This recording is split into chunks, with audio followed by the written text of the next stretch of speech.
जय जय जय जय जय शाश्वतम् आदिनाद ब्रह्म ओंकार शाश्वतम्।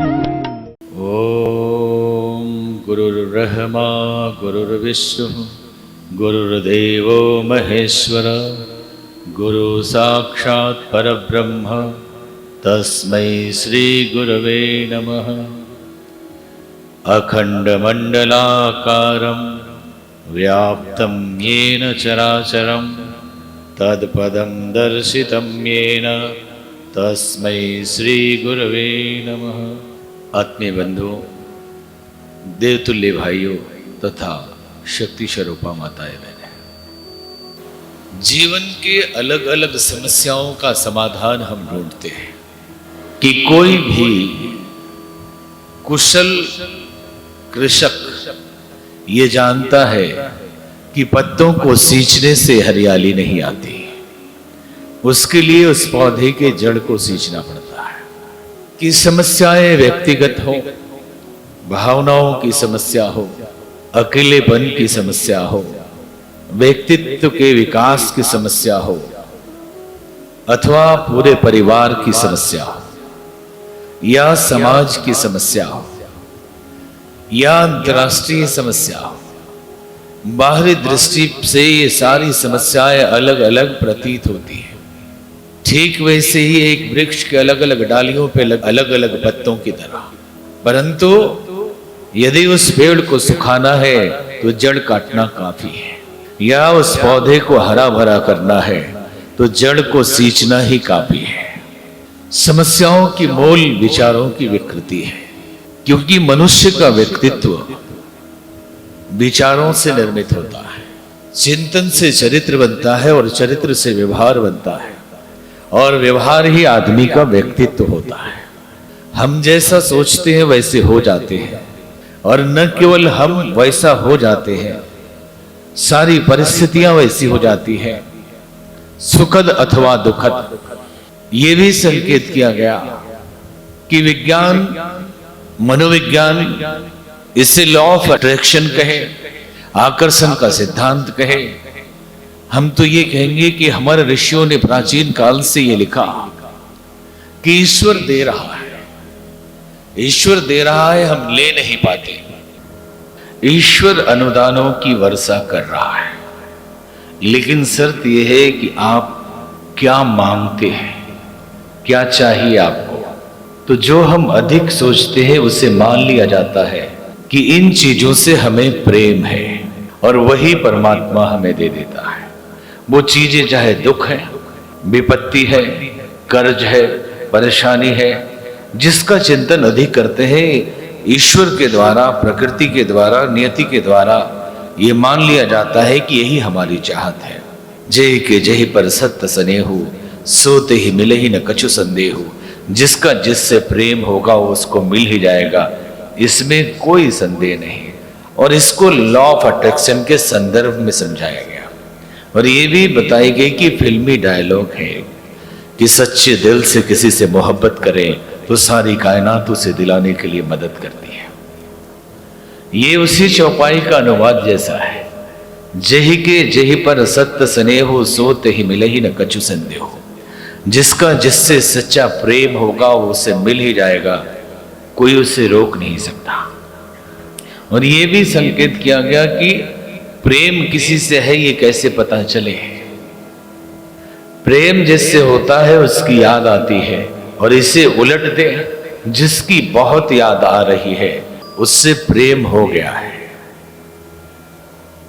जिसकी बहुत याद आ रही है उससे प्रेम हो गया है। तो 24 घंटे हम क्या करते हैं? दुखों को याद करते हैं, परेशानियों को याद करते हैं, अथवा पुरुषार्थ को याद करते हैं, या पराक्रम को याद करते हैं, सुखद घटनाओं को याद करते हैं, या विपत्तियों को याद करते हैं।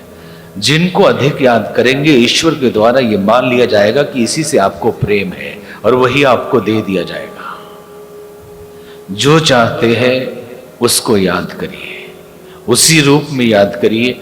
लेकिन जहां हम पहुंचे थे वो ये था कि आज के सारे मनोवैज्ञानिक और रहस्य की खोज करने वाले ये कहते हैं कि जो चाहिए उसे वर्तमान में सोचिए, जो होना चाहते हैं उसे वर्तमान में सोचिए, जो पाना चाहते हैं उसे वर्तमान में सोचिए कि वो मिल गया है। और इसका अभ्यास करिए रात्रि में 7 मिनट कम से कम।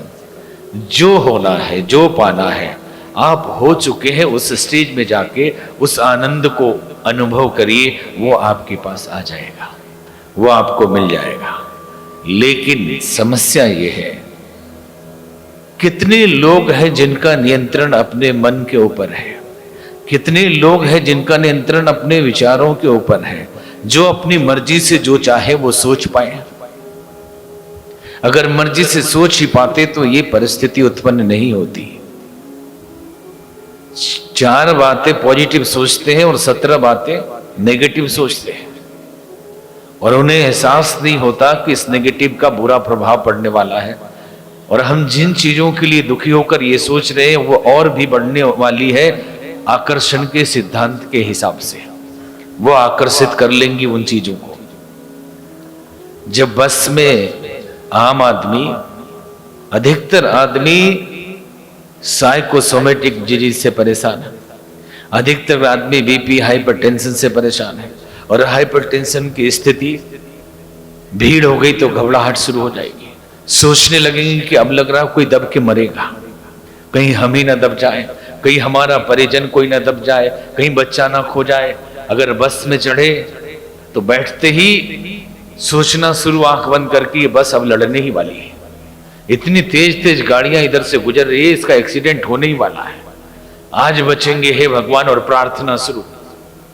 वो बस में बैठने वालों की प्रार्थना किसी परमात्मा प्राप्ति के लिए नहीं होती, किसी भक्ति के कारण नहीं होती, किसी समर्पण के कारण नहीं होती, इसलिए होती है कि वो नेगेटिव हो चुका है पूरी तरह।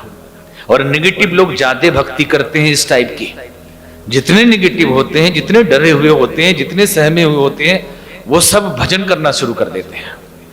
अगर पॉजिटिव होके भक्ति भाव से सुमिरन के रूप में भजन किया जाए तो डिमांड आपका ईश्वर पूरा करेगा।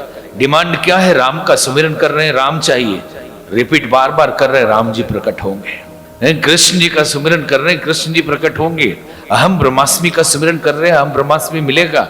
लेकिन ये सुमिरन समर्पण के लिए कारण नहीं है, सुमिरन स्वभाव के कारण नहीं है, सुमिरन सहजता से नहीं, ये भय के कारण है। और ये नेगेटिव लोग हैं, सुमिरन कर रहे हैं कि हे भगवान अब एक्सीडेंट होने वाला है, हे भगवान। तो भगवान कहते एक्सीडेंट चाहिए, लो अट्रैक्ट कर लिया एक्सीडेंट को। हवाई जहाज पे चढ़े और ये तथाकथित भक्त लोग सुमिरन शुरू कर देंगे कि अब एक्सीडेंट ना हो जाए, आज प्लेन बच जाए। अभी 2-3 महीने पहले की बात है, हमें जाना था कलकत्ता और वो जहाज दिल्ली से पटना होके गई। 2 सज्जन उसमें बैठे हुए थे और अचानक ऐसा हुआ, बादलों के बीच से गुजरा छोटा जहाज, लगा जैसे कि किसी गड्ढे में कूद रहा हो। सब लोग घबरा गए और 2 आदमी तो चिल्लाने ही लगे, और जिंदगी में पहली बार जहाज का सफर कर रहे थे। आखिरी में जब एयर होस्टेस ने कहा कि आप लोगों का बहुत बहुत धन्यवाद, फिर हमें सेवा का अवसर दीजिए, दोनों एक साथ चिल्लाए कि अब दोबारा नहीं, अब दोबारा अवसर के तो जहाज पर ही नहीं चढ़ेंगे। तुम्हारे जहाज पर कौन चढ़ता है? तुम्हारे जहाज पे कौन चढ़ेगा? अब तो हम जहाज पे ही नहीं चढ़ेंगे, ये तो प्राण निकल गया था हमारा, बच गए। सिर्फ ये कहा जा रहा है कि नेगेटिव लोग हर परिस्थिति में नेगेटिव चीजें खोज लेते हैं, और ऐसे लोगों की संख्या बहुत अधिक है। भले ही व्यक्त न करें, अंदर से 99% लोग टूटे सहमे डरे जी रहे हैं। बिजनेस का क्या होगा, जिंदगी का क्या होगा, हमारा क्या होगा, कैसे जी रहे, मतलब जैसे सक पकाहट भरी जिंदगी, सांस अब निकली, अब बची, अब क्या करेंगे। बाहर से केवल वो सौंदर्य दिख रहा है, भीतर तो देखें जांच करके किसी मीटर से, किसी थर्मामीटर से, तो देखेंगे कि भय के पुंज है सब, डर के मारे हालत खराब है सबकी। जबकि वास्तविकता से जब सामना होता है तो पता चलता है कि ऐसा कुछ था ही नहीं। 1 महीने के बाद ऐसा किया है, ऐसा बोला है, अब क्या होगा, और जब वो दिन आया तो पता चला कुछ था ही नहीं। ये झूठ मूठ के महीना खराब कर लिए, झूठ मूठ के टेंशन गुजार लिए। तो ऐसे लोगों को ये लॉ ऑफ अट्रैक्शन क्या करेगा? कैसे वो रचनात्मक पॉजिटिव या जो होने की संभावना है या वो जो चाहता है उसका चिंतन कर पाएगा। अगर उसको समझा भी दिया गया कि अगर घर छोटा है और तुझे बहुत बड़ा भवन खरीदना है तो रात को सोते समय 7 मिनट तक अभ्यास करो कि सुंदर नए भवन में प्रवेश कर गए, ये रहस्य है। लेकिन वो सोचेगा कि सुंदर नया भवन बन गया, प्रवेश कर गए, तभी सोच लेगा कि बम फट गया, वो मकान उड़ गया, हम लोग भी ऐसे ही गिरे हुए मलबे में दबे हुए, ये भी सोच लेगा साथ में। धन पाना है तो सोचिए कि धन आ रहा है। अब धन आ रहा है, वो ऐसा नेगेटिव आदमी अगर सोचेगा तो देखा कि धन की गाड़ी आ रही है, बंडल के बंडल नोट गाड़ी में रखे हैं, इनकम टैक्स का छापा पड़ गया, अब हम जेल जा रहे हैं, वो ये भी देख लेगा साथ में। तो इन नेगेटिव लोगों का क्या उपाय इसमें कहीं है? ये क्या कैसे करें इस सोच को? तो दुनिया के ये बड़े ज्ञानी लोग क्यों नहीं एक दवाई बना दी कि एक दवाई खाइए, थॉट बदल जाए, चिंतन बदल जाए। जब चिंतन से ही सब कुछ होता है तो एक दवाई खिला देते हैं और चिंतन बदल जाता और जो सोचते वही हो जाता। यदि क्या सचमुच जो सोचते वही होता है, लेकिन यही सब कुछ है तो एक दवाई का निर्माण क्यों नहीं किया गया कि एक दवा खिलाते और बस उस दवाई से ही सोच बदल जाती और अच्छा अच्छा सोचने लगते, जो सोचते वो होता जाता, लॉ ऑफ अट्रैक्शन के हिसाब से। लेकिन हमारे ऋषि मुनियों ने दवाई बनाई थी। हम आत्महीनता के कारण, इन्फिनिटी कॉम्प्लेक्स के कारण बाहर की कई गुजरी चीजें आती है उसको भी बड़ी चीज मानकर स्वीकार करते हैं और अपनी चीजों को पौराणिक पोंगापंथी मानकर उसकी उपेक्षा करने लगते हैं। तो वो क्या दवाई बनाया था उन्होंने? वो दवाई बनाई थी मंत्र, वो दवाई थी मंत्र। अब इन मंत्रों में भी समय अभाव है इसलिए एक ही मंत्र पे चर्चा करेंगे। वो बनाया था गायत्री मंत्र। ये एक ऐसा जादू है कि ये सबसे पहले थॉट प्रोसेस को चेंज करता है और इसके लिए चैलेंज है, कोई इसको जप करके देखे, मशीन में ईईजी करवा ले, उस सारा चेकअप करा ले, अगर सब कुछ न बदल गया हो तो फिर कहें कि ये झूठ है। आप EQ IQ टेस्ट करा लीजिए, 100 क्वेश्चन किसी से पूछिए, 1 महीने तक उससे जप कराइए और उन्हीं प्रश्नों को फिर पूछिए, वो सारे जवाब बदल जाएंगे। उसकी जो थिंकिंग जैसी थी, जैसी नेगेटिव थी, उसके हिसाब से वो जवाब देगा। कि अगर एक क्वेश्चन पूछा कि जिंदगी के बारे में आपकी क्या मान्यता है, जीवन क्या है, 4 ऑप्शन अगर डाल दिया कि जीवन एक उलझन है, जीवन एक संघर्ष है, जीवन एक आनंद है, वो तुरंत लगाता जीवन उलझन है। अभी 1 महीने के बाद लगाएगा जीवन आनंद है। चिंतन बदल गया उसका, आप चेक कर सकते हैं। ये मंत्र एक ऐसी औषधि है, इसे या तो गुप्त रखा गया अथवा इसका विस्तार हुआ तो इस रूप में हो गया कि लोगों ने इसकी उपेक्षा ही शुरू कर दी कि अच्छा गायत्री मंत्र, हाँ घंटी में बजता है, ओहो हमारे कॉलर ट्यून में है, वही वाला भूर्भुवस्व। अरे हम तो बहुत दिन से जानते हैं, नहीं जानते। आपके पास अमृत रखा हो, बोले अमृत वही पानी जैसा हमारे घर में रखा वही वाला, हाँ वही है, पिया कभी? नहीं पिया तो नहीं कभी। पी के देखो, पता चलेगा कि अमर हो जाओगे। मंत्रों की शक्ति अपने आप में अपार होती है। जैसे लॉ ऑफ अट्रैक्शन की चर्चा हम कर रहे थे, विचारों से सब कुछ बदलता, ये भी विचार ही तो है, ये भी शब्द ही तो है, ये भी आकर्षित करते हैं, उस रूप में भी आकर्षित करता है। और दूसरे रूप में कहा जाता है कि पूरे ब्रह्मांड में आज तक हमने जो बोला है, इस सृष्टि में किसी ने भी कभी भी कुछ भी बोला, उसका नाश नहीं होता, वो मौजूद है। इसी आधार पर रेडियो का निर्माण हुआ कि जब वो है तो उस साउंड को पकड़ा जा सकता है उस फ्रीक्वेंसी में, और पकड़ लिया कहीं भी, क्योंकि पूरा ब्रह्मांड एक है, कहीं भी बोलिए कहीं भी चला जाएगा। और पूरे ब्रह्मांड में मौजूद रहेगा, लेकिन उसकी फ्रीक्वेंसी सेट करें तो सुनाई पड़ेगा, वो हर जगह है। इससे भी आगे यदि बात करें तो न केवल शब्द, न केवल विचार, दृश्य भी नष्ट नहीं होते, मौजूद रहते हैं। दृश्य मतलब सीनरी, सीन, जो हमारी विजिबिलिटी है, एक बार हम मौजूद हो गए तो खत्म नहीं होते।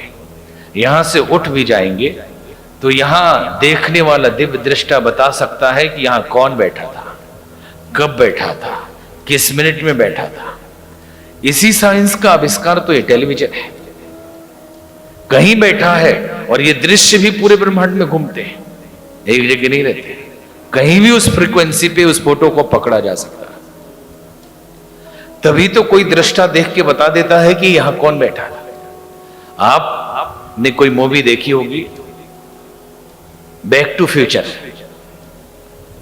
3 पार्ट में है, थियरी ऑफ रिलेटिविटी के ऊपर है कि कैसे पास्ट में जाते हैं, कैसे फ्यूचर में जाते हैं।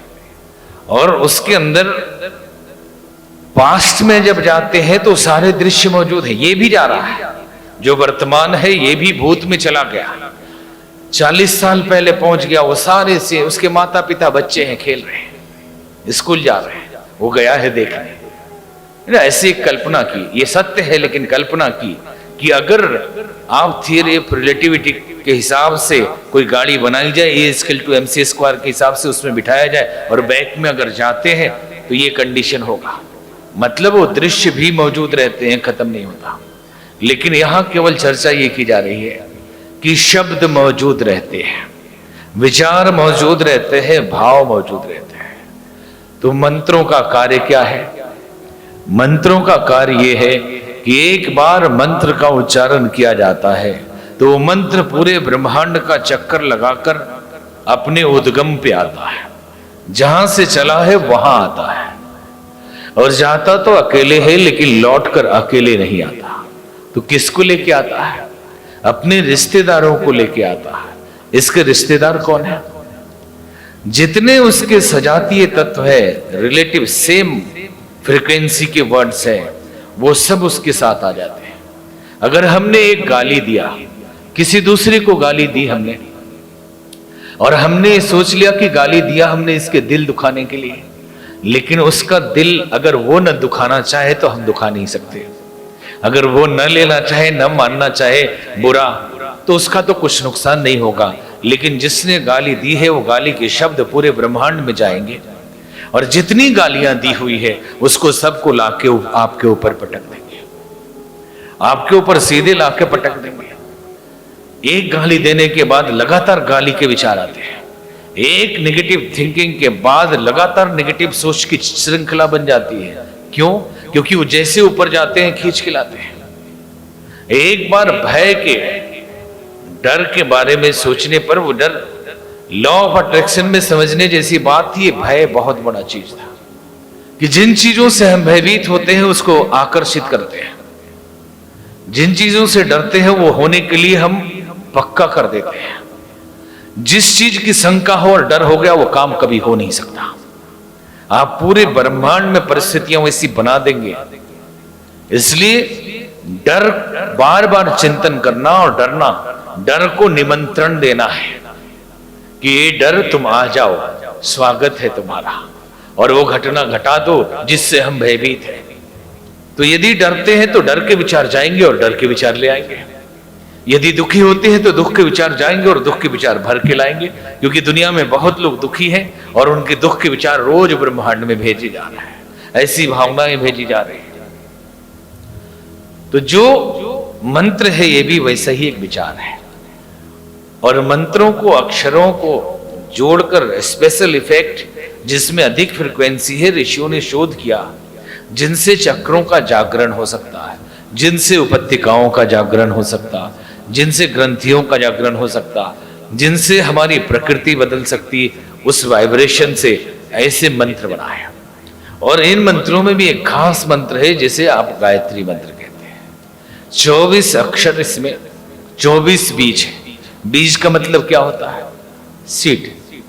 नहीं, एक बीज जो बोते हैं, और बीज का मतलब है एक वृक्ष की पूरी संभावना, हजारों फल देने की क्षमता एक बीज है। अगर उसे संरक्षित किया गया, उसे सींचा गया ठीक से, तो हजारों फल देगा और वर्षों देता ही रहेगा। ठीक वैसे ही एक एक आम का बीज बोएंगे तो आम मिलेगा, बबूल का बीज बोएंगे तो बबूल मिलेगा, कटहल का बीज बोएंगे तो कटहल मिलेगा, अंगूर का बीज बोएंगे तो अंगूर मिलेगा।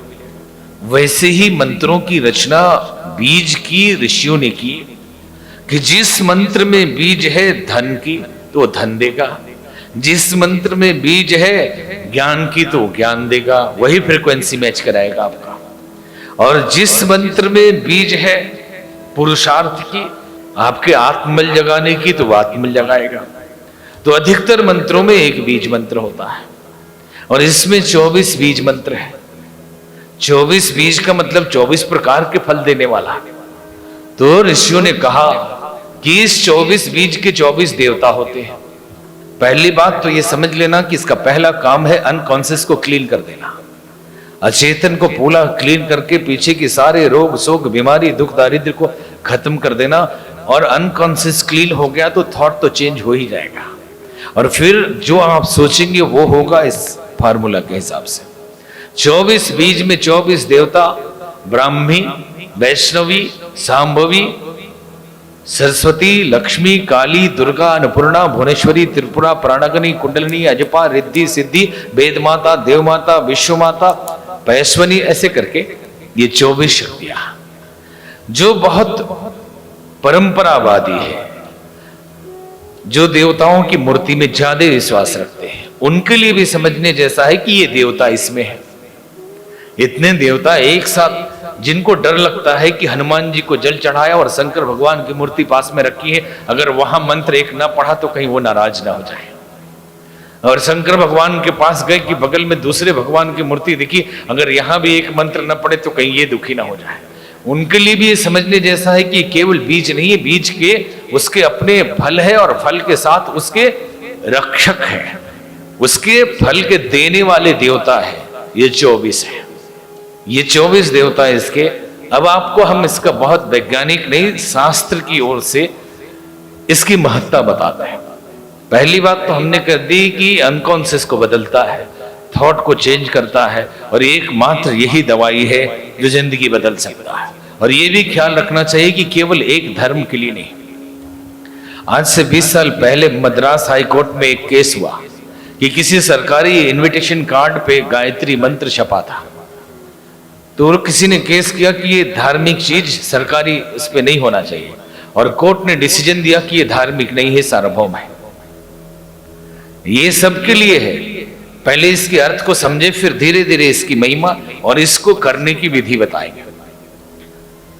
ओम भूर्भुवस्वः तत्सवितुर्वरेण्यं भर्गो देवस्य धीमहि धियो यो नः प्रचोदयात्। ओम ईश्वर का नाम है, जिसे सिख धर्म में लोग कहते हैं एक ओंकार सतनाम।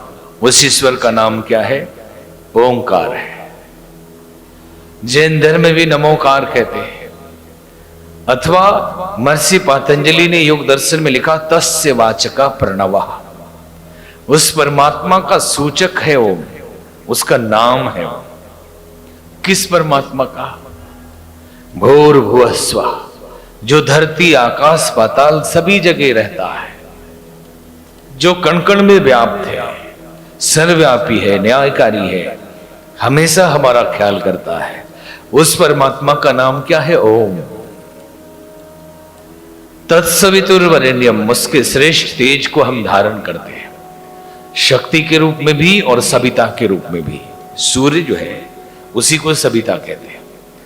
तत्सवितुर, सवितुर मतलब सविता, सूर्य। तत्सवितुर्वरेण्यम मतलब धारण कर रहे हैं। भर्गो देवस्य धीमहि, वो अपने तेज से हमारे अंदर के दुर्गुणों पापों को, और जो जैसे साइंस की भाषा में कहें कि टॉक्सिन को, बैड हैबिट्स को, गलत चीजों को जला के भस्म करता है। धियो यो नः प्रचोदयात्, और हमारी बुद्धि को सन्मार्ग में प्रेरित करता है।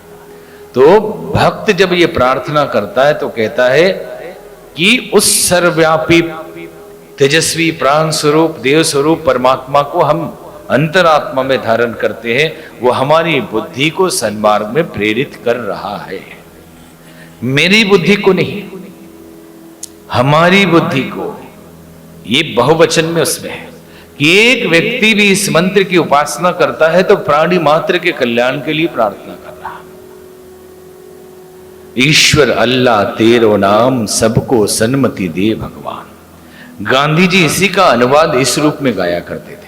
ये इसी मंत्र का अनुवाद है कि ईश्वर अल्लाह जो भी तेरा नाम है प्रभु, सबको सद्बुद्धि दीजिए आप। धियो यो न प्रचोदयात्, सबको सद्बुद्धि प्रदान करें। जो नहीं जानते वो कहते गांधी जी की कोई प्रार्थना ही होगी कि ईश्वर अल्लाह तेरो नाम सबको सन्मति दे भगवान। इसी मंत्र का अनुवाद है। अब इसके बारे में संतों का क्या मत है? स्वामी विवेकानंद जी कहा करते थे कि राजा से वही वस्तु मांगी जाए जो उसके गौरव के अनुकूल हो। राजा से एक कौड़ी मांगेंगे तो अच्छा लगेगा? नहीं लगेगा। राजा से आप फटे पुराने चीज मांगेंगे तो अच्छा लगेगा? नहीं लगेगा। राजा कहेगा कि अरे 10-20 सेट ले जाओ कपड़ा बढ़िया, दुकान ही खुलवा देते तुम्हारे लिए। लेकिन कोई जाके राजा से कहे कि एक फटा हुआ कपड़ा दे दीजिए महाराज, बोले पागल हो गए हो? अरे यहां जो मांगो मिलेगा। तो मांगना है तो फटे कपड़े क्यों मांगते हो? तो परमात्मा से मांगना है तो क्या मांगना छोटी छोटी चीज। इसलिए स्वामी विवेकानंद जी ने कहा कि राजा से उसके गौरव के अनुकूल मांगना चाहिए, और परमात्मा से मांगने योग्य वस्तु है सद्ज्ञान। सद्ज्ञान अगर मिल जाए तो सद्ज्ञान से सत्कर्म होता है, और सत्कर्म से सारे फल मिलते हैं। ठाकुर रामकृष्ण परमहंस कहा करते थे कि मैं लोगों को अक्सर कहा करता हूं कि बड़ी बड़ी साधना न करके गायत्री मंत्र की छोटी सी उपासना करिए, ये समस्त सिद्धियां दिलाने वाली है।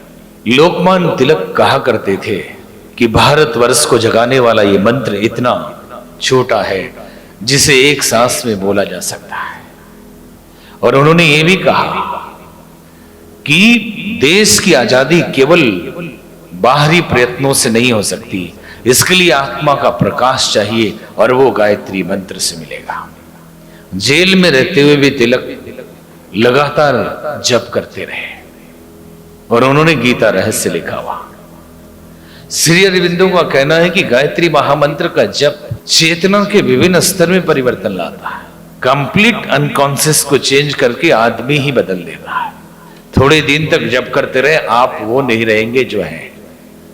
शरीर वो रहेगा, बाहरी स्वरूप वही रहेगा, लेकिन आप वो नहीं रहेंगे। याज्ञवल्क्य ऋषि कहा करते थे कि गायत्री वो राजहंस है जिसका एक पंख भौतिक समृद्धियां दिलाता है और दूसरा आध्यात्मिक रिद्धि सिद्धियां दिलाता है।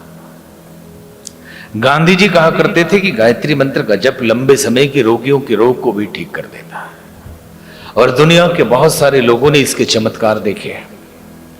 बहुत सारे ऐसे लोग जिनका हवाई जहाज फंस गया, ध्यान किया, मंत्र जपे, जहाज निकल गया। और इस देश के जितने भी ऋषि हुए, चाहे वो विश्वामित्र हो या वशिष्ठ हो, चाहे भरद्वाज हो या पराशर हो, याज्ञवल्क्य ऋषि हो या कणाद ऋषि हो, पातंजलि ऋषि हो अथवा पुलस्त ऋषि हो, सबने इसी मंत्र का जप किया। यहां तक कि भगवान राम और कृष्ण ने इस मंत्र को जपा।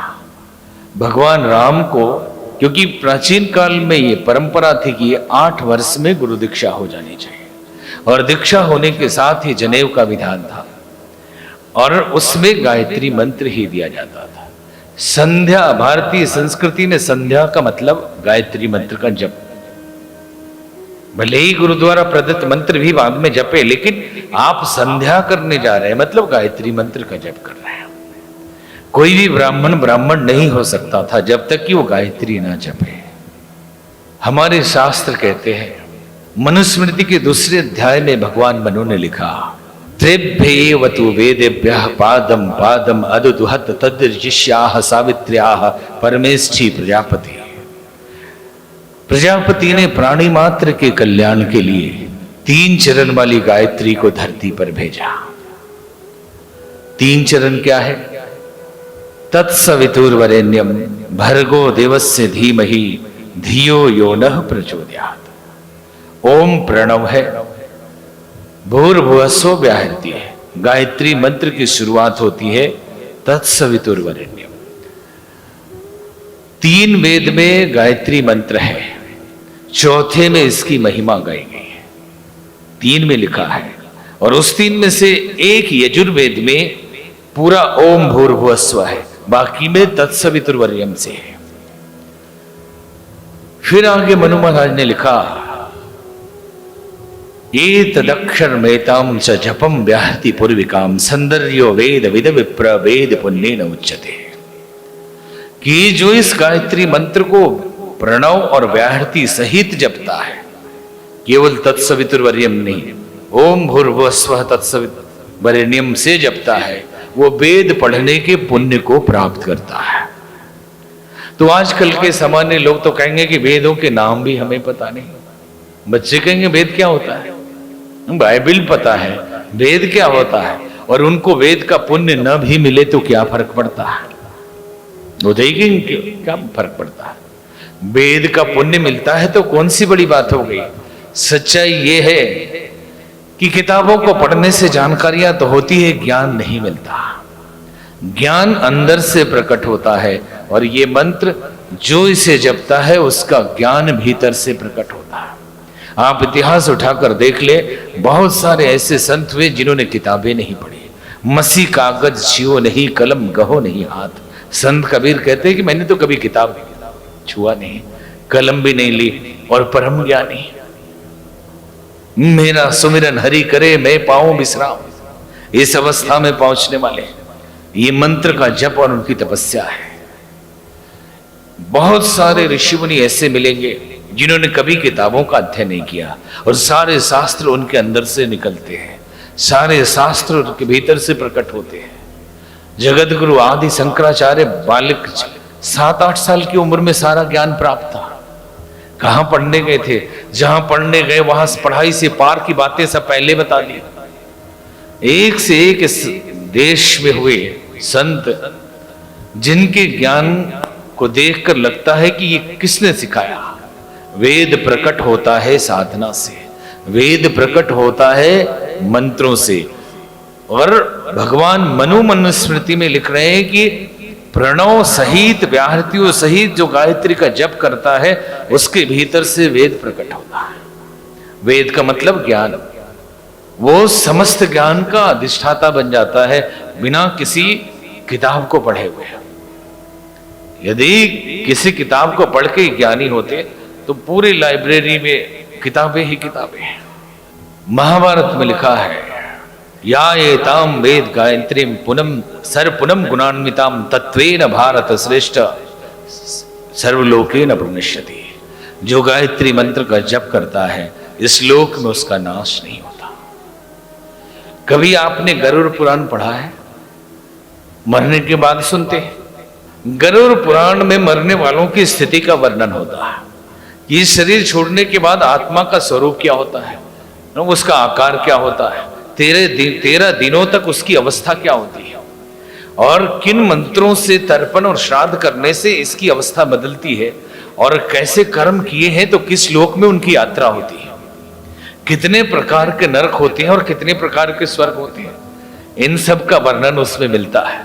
लेकिन आगे बढ़ते बढ़ते जाएंगे तो मिलेगा कि जो 11 माला गायत्री का जप करते हैं उनको किसी श्राद्ध तर्पण की जरूरत ही नहीं पड़ती, वो मुक्त पुरुष हो जाते हैं, वो स्वतः मुक्त हो जाते हैं, उनको इनकी आवश्यकता ही नहीं पड़ती किसी कर्मकांड की। देवी भागवत में 3 अध्याय सिर्फ गायत्री की महिमा है। पूरा तो नहीं बताते, 1-2 लाइन बता रहे हैं। लिखा है कि 1 माला गायत्री जपने से दिन भर के पाप कटते हैं, 3 माला गायत्री मंत्र जपने से 9 दिन के पाप कटते हैं, और 9 माला गायत्री मंत्र जपने से 3 महीना पहले तक के पाप कटते हैं। तो ये पाप और पुण्य क्या है, इस पर बहुत चर्चा नहीं करेंगे, लेकिन एक लाइन में समझ ले, ये बहुत तरह की दृष्टि है और सब उचित है, लेकिन वैसे विचार जो हमें गलत काम करने के लिए विवश करें और दुख दें, ये सब पाप है। और वैसे विचार जो हमें श्रेष्ठ मार्ग पे प्रेरित करें, श्रेष्ठ कर्म करवाए और सुखी रखे, वो सब पुण्य है। तो एक माला दिन भर के पाप को काट देता है। अगर साइंटिफिक ढंग से समझेंगे तो दिन भर के आने वाले गलत थॉट्स को, गलत थिंकिंग को, गलत विचारों को अनकॉन्शियस से क्लीन करके साफ कर देता है। इसके वाइब्रेशन, जैसे अल्ट्रासाउंड है ना, आजकल ऑपरेशन भी साउंड से करते हैं। इतनी तेज धार किसी हथियार की नहीं है, उस साउंड से किया जाता है। तो ये जो साउंड वाइब्रेशन जाता है वो चेतन पर जाके चढ़े हुए वो सारे थॉट्स क्लीन करके एकदम साफ कर देता है। इस तरह से अनेक अन्य शास्त्रों में इसकी महिमा का वर्णन है। कोई भी ऐसा शास्त्र नहीं जिसमें इसकी महिमा ना हो। भागवत के 10वें स्कंद में वर्णन आता है भगवान कृष्ण के दिनचर्या का। नियमित ब्रह्म मुहूर्त में 1 घंटे गायत्री मंत्र का जप करते थे भगवान कृष्ण। एक बार महात्मा आनंद स्वामी, एक आर्य समाज के बहुत बड़े संत हुए, डॉक्टर राजेंद्र प्रसाद के पास अपनी एक पुस्तक लेके गए, जिस पुस्तक का नाम था गायत्री महामंत्र। और उन्होंने कहा कि आप राष्ट्रपति हैं, आपको ये पुस्तक पढ़नी चाहिए और गायत्री मंत्र का जप करना चाहिए। तो वो हंसने लगे। तो पूछा कि क्यों हंस रहे हैं? तो उन्होंने बताया कि मैं बाल्यकाल से ही नियमित 11 माला का जप करता हूं। उसके प्रभाव से आज तक मेरी परीक्षा में नंबर कम नहीं आए और राष्ट्रपति के पद पे बैठा। डॉक्टर सर्वपल्ली राधाकृष्णन या राजेंद्र प्रसाद, सबने इसका जप किया। हिंदुस्तान के जितने भी महापुरुष हुए। ये एक बात और बता दें, शास्त्रों की चर्चा हो रही है तो वेद में इसकी महिमा का वर्णन है। अथर्ववेद में इसकी महिमा का वर्णन है, जिसमें लिखा है ओम स्तुता मया वरदा वेद माता प्रचोदयन्ताम पावमानी द्विजानाम आयुः प्राणम प्रजाम पशुम कीर्तिम द्रविणम ब्रह्म वर्चसम मह्यम दत्वा व्रजत ब्रह्मलोकम। जो इस मंत्र का जप करता है उसके साथ क्या घटना घटती है? लिखा, इस मंत्र का जप करने वाला पहले द्विज हो जाता है। द्विज मतलब दूसरा जन्म, रीबर्थ। सब कुछ उसका बदल जाता है, उसकी प्रकृति, नियति, चेतना सब बदल जाती है, वो एकदम नया हो जाता है। द्विजानाम आयु, उसकी उम्र बढ़ती है। जितनी उम्र लेके आया है उससे उसकी उम्र बढ़ने लगती है। उम्र बढ़ जाए और हॉस्पिटल में ही रहे तो चाहिए ऐसा उम्र। प्राणम, प्राण शक्ति इतना भरती है कि ये संसार प्राण का प्रवाह है। जिसके अंदर जितना प्राण है उतना ही शक्तिशाली, प्रभावकारी, महापुरुष, देव पुरुष जो संज्ञा दे वो सब कुछ है। सिर्फ प्राण के कारण, प्राण से उम्र बढ़ती है और प्राण से प्रभाव बढ़ता है। मेकअप करने से उतना प्रभाव नहीं पड़ता जितना कि आपके प्राण से बढ़ता है। गांधी जी जब पहली बार वकालत करने गए तो पांव लड़खड़ा गया, बोल नहीं पाए, लौट आए। और जब साधना की, मंत्रों का जप किया, जब बदलाव आया तो चर्चिल कहता था कि गांधी से आंख मत मिलाना, नहीं तो उसी के हो जाओगे। क्योंकि प्राण इतनी जबरदस्त होती है कि वो जिसे देखे वो उसका हो जाएगा। वो जो बोले वो प्राण दूसरों के अंदर जाने लगेगा। अगर स्पर्श किया तो ऐसी ऑटोमेटिक हीलिंग शुरू हो जाएगी। बोल दिया कि जाओ तुम्हारा हो गया काम, काम ऐसे ही हो जाएगा। संतों का आशीर्वाद कोई हवा नहीं, उसकी तपस्या की पूंजी है। बहुत सारे मुंबई में हीलिंग ग्रैंड मास्टर हैं, हमारे शिष्य लोग पारसी हैं। तो एक बार वो तो अपने तरीके से करते हैं, हमसे पूछे कि आप जैसे संत लोग, तो हमने कहा हम तो वो हैं जिनके पास पूंजी है और चेक फाड़ के दे दिया, और आप वो हो जो गरीबी हालत में चेक फाड़ रहे हो और चेक बाउंस होने वाला है। आप हीलिंग कर रहे हो कि लिया दिया, अरे कितना कंसंट्रेशन है, कितनी तपस्या है, आप कितना कर पाओगे? अपने घर के उलझन से तो परेशान हो, अपने टेंशन से परेशान हो के हीलिंग करें, कुछ पैसा मिले तो उधर सॉल्व करें जाके। लेकिन ये खेल है कि पूंजी बढ़ाओ और पूंजी दो, प्राण बढ़ाओ और प्राण दो, तो उसका कल्याण होगा। तो ये प्राण बढ़ाता है और इतना जबरदस्त बढ़ा देता है कि सारी चीजें उसके पीछे फीकी पड़ जाती है। एक शरीर का सौंदर्य कोई प्रभावकारी नहीं होता। हो सकता कोई बहुत गोरा आदमी हो लेकिन बहुत लोगों को प्रभावित न कर पाता। प्राण का प्रभाव होता है। सुकरात कोई सुंदर नहीं थे, चाणक्य कोई सुंदर नहीं थे, काले कलोठे छोटे गांधी जी कोई शारीरिक रूप से सुंदर नहीं है, लेकिन गांधी जी को देख के प्यार आता है, गांधी जी को रखने का मन करता है। ये प्राण का प्रवाह है। एक बूढ़ा आदमी ऐसे लाठी लिए टेढ़ा मेढ़ा, अगर बोल दे गांधी ने किसी ऐसे बूढ़े के, बोले कौन रखेगा बूढ़े का फोटो, कौन रखेगा ऐसे बूढ़े की मूर्ति, रखेगा नहीं। ये प्राण का प्रभाव है। तो ये मंत्र प्राण भरता है। और इस जमाने में कभी भी संसार में जीने के लिए प्राण चाहिए। प्राण कम हो जाए, संत लोगों का कई बार प्राण घटता है, क्योंकि बहुत बांट देते हैं तो फिर लेना पड़ता है। प्राण कम हो जाए तो बीमार है, और प्राण निकल जाए तो मुर्दा है। इसलिए कहते हैं ना कि प्राण निकल गया। इन लोग दबते हैं कहीं, अरे मेरा प्राण ले लोगे तो, बस में भीड़ में मेरा प्राण ही निकल गया था, आज तो मैं तो मरा ही था। ये प्राण आयु प्राणम, और प्राण बढ़ जाए अब जिएंगे कैसे संसार में। ये जीने का सारा फार्मूला है इसमें।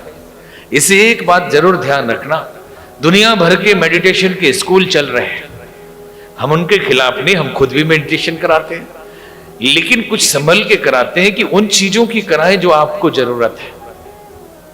अभी सीधे सीधे आपको निर्विकल्प समाधि में ले जाने की बात हम नहीं बता रहे हैं, क्योंकि ध्यान का मतलब है आकांक्षाओं, विचारों, चाहतों, इससे पार जाना।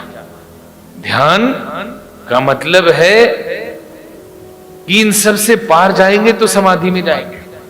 लेकिन हम ध्यान करने ही जा रहे इसलिए कि इच्छा की पूर्ति हो, कैसे होगा। हम ध्यान करने इसलिए जाते हैं कि एक बिल्डिंग और बन जाए, एक फैक्ट्री और खुल जाए, और काम हो जाए और पैसा रुपया आने लगे। लेकिन ध्यान का मतलब है नीरो मन, शरीर स्थिर और सांस की गति सम, बॉडी स्थिर हो, स्टडी, और सम सांस की गति हो, और विचार हो ही नहीं तो बिना विचार के जिएंगे कैसे।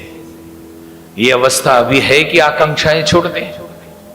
महात्मा के पास भी इसलिए जाते हैं कि आकांक्षाओं की पूर्ति हो।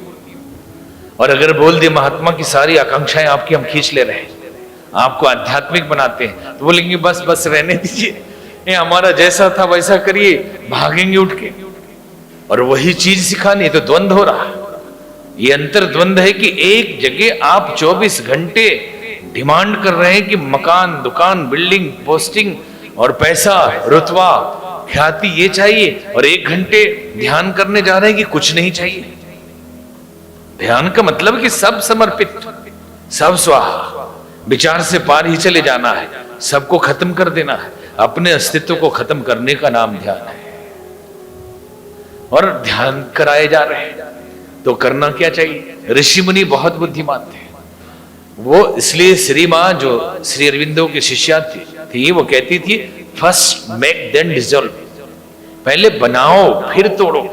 एक गरीब आदमी कहता सब दान कर दिया, अरे क्या दान कर दिया, था क्या तुम्हारे पास, अरे पहले हो तो दान करने की बात करो। नहीं, या दुखी आदमी, कमजोर आदमी, दीनहीन आदमी किसी मोटे तगड़े पहलवान को कहे कि जाओ तुमको क्षमा कर दिया, पहलवान ने एक तमाशा मारा और वो बोले कि जाओ मैं तुमको मारता लेकिन क्षमा करता हूं, तो हंसी आएगी ना। नहीं, रामधारी सिंह दिनकर ने लिखा कि क्षमा शोभती उस भुजंग को जिसके पास गरल हो, उसको क्या जो दंतहीन विषहीन विनित सरल हो। जिसके पास शक्ति ही ना हो, ऊर्जा ही ना हो, वो क्या क्षमा करेगा। जिसके पास वैभव ही ना हो, वो क्या दान करेगा। जो समाज में कुछ करने के लायक नहीं है, आलसी प्रमादी, वो गृह त्याग कर दे अगर और कहे कि सब छोड़ दिया, अरे घर में रह के भी तुम क्या कर लेते, घर में रह के भी तुम करने की स्थिति में होते पुरुषार्थी, तो समझा जाता कि त्याग करके आए हो। और आज भी परमात्मा, आज भी आलसी, न भजन में मन लगता है, न तपस्या कर पाते, तो क्या त्याग कर दिया? जब था ही नहीं तो पहले हो। तो ऋषि मुनियों ने कहा कि क्या क्या चाहिए आदमी को, उसकी टेंडेंसी क्या है, उसकी वृत्तियां क्या है, कितनी सीमा में चाहते बंधी रहती है। तो उन्होंने कहा कि पहले इसके चित्त को शुद्ध करिए, इस मंत्र के द्वारा द्विज बना दीजिए, फिर प्राण भरिए, उम्र दीजिए, प्राण भरिए। उम्र चाहता है ये बहुत संसारिक आदमी, बहुत भौतिक आदमी लंबी उम्र चाहता है, और आशीर्वाद भी चाहता है कि लंबी उम्र का आशीर्वाद दीजिए। संतों के पास जाए तो कहते लंबी उम्र का आशीर्वाद दीजिए। भले ही झूठ मूठ का कोई बोले अरे कौन जीना चाहता है, जिंदगी इतनी नरक बनी हुई है, जल्दी भगवान उठा लेते तो अच्छा होता। लेकिन ठीक से दिल से पूछिए उससे। एक आदमी ऐसी ही बात करते हुए हमारे पास आया कि बाबा क्या करें, मन नहीं लगता, दुखी हो गए हैं, परिवार से भी घर से भी, मर जाते तो कितना अच्छा होता, भगवान उठा भी नहीं रहा। हमने कहा कितने साल के हो? बोले 60 साल के हो गए। इतनी जल्दी उब गए? उसने कहा नहीं सच बोल रहा हूं, मैं मरने का मन है और भगवान उठा भी नहीं रहा। तो हमने कहा सचमुच मरने का मन है? बोले हाँ। हमने कहा यमराज से हमारी दोस्ती है, कब मरना चाहते हो ये बताओ, 1 मिनट के अंदर, 1 घंटे के अंदर, या 1 दिन के अंदर, या अभी जीना है, ये सब डिसाइड करके बताओ।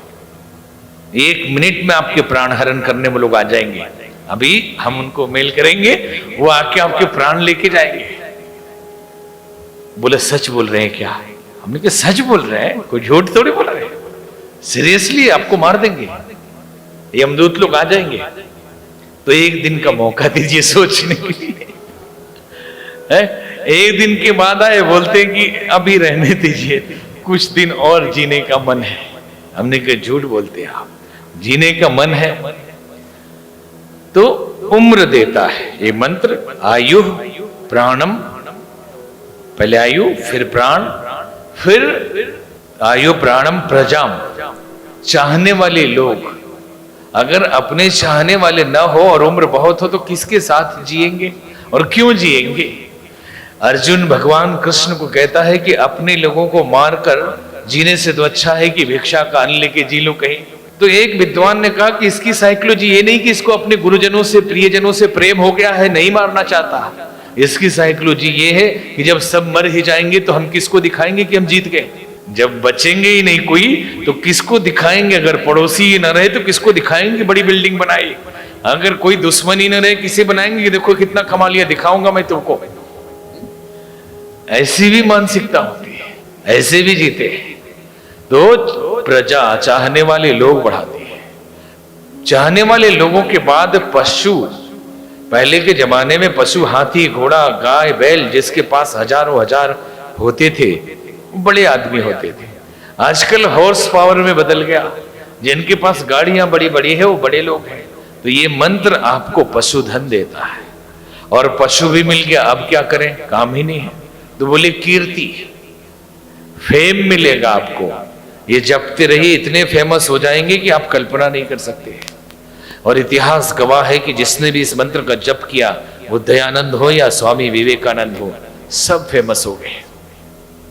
एक बंद कोठरी में भी इस मंत्र का जप करते रहे तो थोड़े दिन में आपकी ख्याति बंद कोठरी में ही हो जाएगी, और लोग वहीं पे आके डेरा डालने लगेंगे, दर्शन करने लगेंगे। ये ख्याति बढ़ाती है, कीर्ति। अब कीर्ति तो बहुत बढ़ गई, बहुत बड़े आप हो गए आदमी, धर्मात्मा हो गए, लेकिन पैसा नहीं है। द्रविणम आयु प्राणम प्रजाम पशुम कीर्ति द्रविणम, धन की वृद्धि होती है, धन की कमी कभी नहीं रहेगी, कहीं ना कहीं से वो व्यवस्था आएगी। और करते ही गए, पूंजी बढ़ती गई तो उधर की भी पूंजी बढ़ने लगेगी, क्योंकि ऐसी फ्रीक्वेंसी सेट की हुई कि जो आप लॉ ऑफ अट्रैक्शन में कहते हैं ये बोलने से ये मिलता, वो पहले से सेट किया हुआ है। ये चीज मिलने के लिए ऐसे अक्षरों का प्रयोग करो कि ये दे दे, और रिपीट करिए, उसको जपिए, 3 माला 5 माला 11 माला, जितना जल्दी चाहिए उतना ज्यादा जपिए। तो कई लोग कहते हैं कि गुरुजी मन नहीं लगता है, कैसे करें? 2-4 बार कर ले तो नहीं चलेगा? अरे हमारा तो चल जाएगा, तुम्हारा नहीं चलेगा। 2-4 बार में हो सकता है कि आयु जो 4 साल बढ़ती वो 1 आध घंटे बढ़ जाएगी।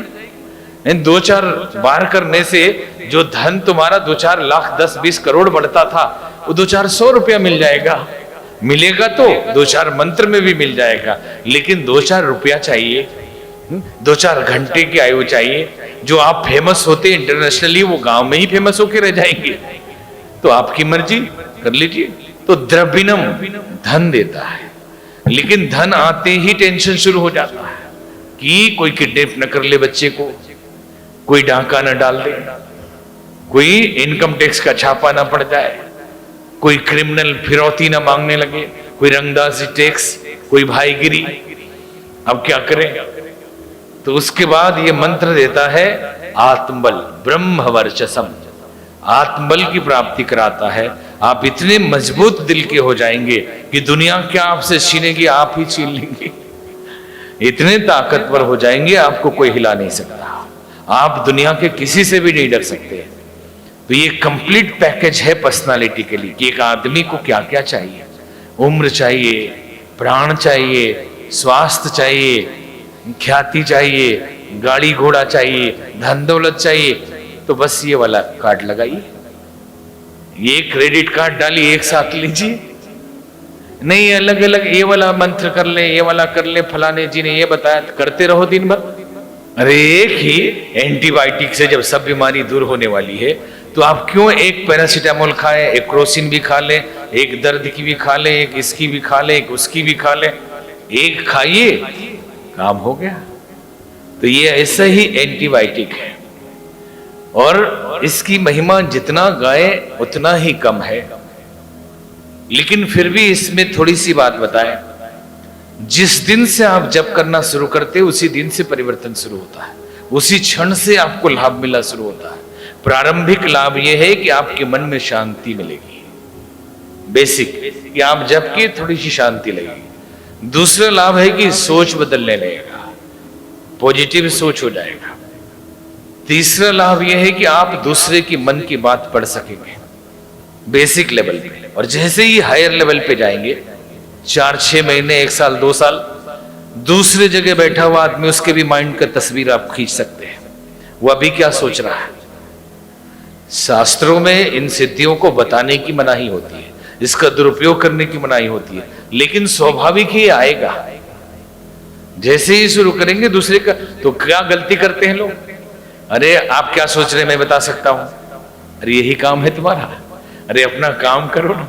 अब यही काम करना शुरू कर दिया तो सिद्धि खत्म होने लगती है। कि जैसे नवजात शिशु, छोटा बच्चा भी, और उसी से हल जुतवाने लगे, उसी सामान उठवाने लगे तो मरेगा ना वो। ठीक ऐसी सिद्धियां जो बच्चा है, तो ये अपने गुरु के सिवा किसी को नहीं बताया जाता, नहीं तो ये सिद्धियां चली जाएंगी। तो ये बेसिक चीज हमने आपको बताया, और यूं समझ लें कि अमृत है, पारस है, कल्पवृक्ष है, कामधेनु। अमृत, पारस, कल्पवृक्ष, कामधेनु। अमृत का नाम सुना है, पी लेने से लोग अमर हो जाते हैं, लेकिन यहां कोई पीने को तैयार नहीं। बहुत काम है, टेंशन रहता है, फुर्सत मिलती नहीं। अरे भाई अमृत लाए हैं, पी लो। है अमृत है सचमुच का? नहीं, उधर जाएंगे 1000 मिले। अरे अमृत है भाई, 1000 को कौन पूछता है? ये अमृत पियो, करोड़ों करोड़ों मिलने वाला है। अमृत कभी देखा आपने कि पी ले और अमर हो जाए? तो ये कैसा अमृत है कि जिसको पी लेते अमर होते हैं? और बड़ी कंट्राडिक्शन है कि जब ये संसार नासवान है, जब ये जगत नासवान है, आत्मा अमर है ऑलरेडी, उसको अमृत की जरूरत नहीं है। आत्मा अमर है, उसको अमृत की आवश्यकता नहीं है, और शरीर को किसी अमृत से कुछ नहीं कर सकते। ये तो नासवान है मृत्यु लोक में, और रख के भी इसको करेंगे क्या? जब एक साधन मात्र है, लक्ष्य कुछ और है, तो कहा जाता है कि यही अमृत है जिसको पी लेने से ख्याति अमर हो जाती है, उसकी कीर्ति अमर हो जाती है जिसने भी पी लिया इस अमृत को। ये पारस है। पारस देखा कभी? एक पत्थर है पारस, जिसको लोहे से स्पर्श कराएं सोना बनाता। कभी बनाया आपने? हम तो साउथ अफ्रीका के सोने की खदान में भी जाके देख के आए। हमने सोचा कोई पारस होगा जो टच होता होगा और ये लोहे को सोना बनाता होगा, लेकिन नहीं। ये ऐसा पारस है जो दुष्ट से दुष्ट व्यक्ति को भी स्पर्श करा दे तो सज्जन बना देता है। और इतना ही नहीं, उस पत्थर वाले पारस में तो लोहे को सोना बनाने की क्षमता है, इसमें तो लोहे को पारस बनाने की क्षमता है कि उसके संपर्क में भी कोई आए वो भी सोना बन जाएगा। और ये कल्प वृक्ष है। एक बार एक कथा सुनी कि एक आदमी ने सपना देखा, सपने में देखा कि वो स्वर्ग में चला गया। उसे मालूम नहीं कि वो स्वर्ग है, लेकिन वो स्वर्ग था। और इतना थका हुआ था कि बेचारा परेशान था, भूख लगी हुई थी और एक पेड़ के नीचे बैठा। जब पेड़ के नीचे बैठा तो उसके मन में इच्छा हुई कि भूख लगी है, कहीं से भोजन मिल जाता। तुरंत 56 भोग आ गया। उसने भोजन किया। बहुत थकान है, कहीं से बिस्तर लग जाती है, बिस्तर लग गया। बहुत दर्द है, कोई बदन दबा देता, अवसराएं आके बदन दबाने लगी। अब वो डर गया कि इस सुनसान जगह में हमारी इच्छाओं को कौन पूरा कर रहा, कहीं इस पेड़ पे भूत प्रेत तो नहीं रहते। और सोचा भूत प्रेत दिखने लगे। ये लॉ ऑफ अट्रैक्शन है, कल्प वृक्ष। कल्प वृक्ष is law of attraction and same Gayatri, but difference जो है वो हम बता रहे हैं। अब क्या हुआ कि उसने सोचा कि ये भूत कहीं मुझे खा ना जाए, और भूत उसको खा गए। तो उस स्वर्ग के कल्प वृक्ष से ये खतरा तो है कि कहीं गलत सोच लिए तो गलत हो ना जाए, लेकिन इस गायत्री के कल्प वृक्ष के नीचे आएंगे तो गलत सोच भी रहे तो गलत को जला के अच्छा सोचने के लिए विवश कर देगी, गलत सोच को उड़ा ही देगी और अच्छा सोचने के लिए विवश कर देगी। This is different law of attraction and beyond law of attraction. This मंत्र इज मेडिकेशन। ये एक औषधि है और लॉ ऑफ अट्रैक्शन के परे है, बियॉन्ड है। उसमें समझ है, इसमें समाधान है। ये इलाज है कि दवाई खाओ, रिजल्ट लीजिए अभी तुरंत, और ना मिले तो फिर बताइए। तो ये कल्प वृक्ष है, ये कामधेनु है। कामधेनु एक गाय है जो इच्छाओं की पूर्ति करती है। राजा विश्वरथ एक बार अपनी सेना के साथ जा रहे थे। वशिष्ठ मुनि के आश्रम पे ठहरे और उनकी कुटिया में थोड़े से साधन थे। विश्वरथ ने कहा कि हमारे सैनिक कैसे भोजन करेंगे, और वशिष्ठ मुनि ने कहा कामधेनु है मेरे पास, और आदेश किया। लाखों लोगों का भोजन तैयार हो गया, खा लिए सब। तो विश्वरथ को लगा कि राजा के पास ऐसी शक्ति होनी चाहिए। तो बोले ऋषिवर ये मुझे दे दीजिए। तो बोले ये तो कामधेनु है। तो बोले कामधेनु दे दीजिए।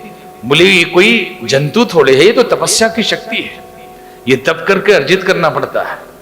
तो बोले नहीं दे सकते। बोले नहीं दे सकते तो युद्ध करना पड़ेगा। तो बोले कोई बात नहीं, युद्ध ही कर लीजिए। और युद्ध शुरू हुआ।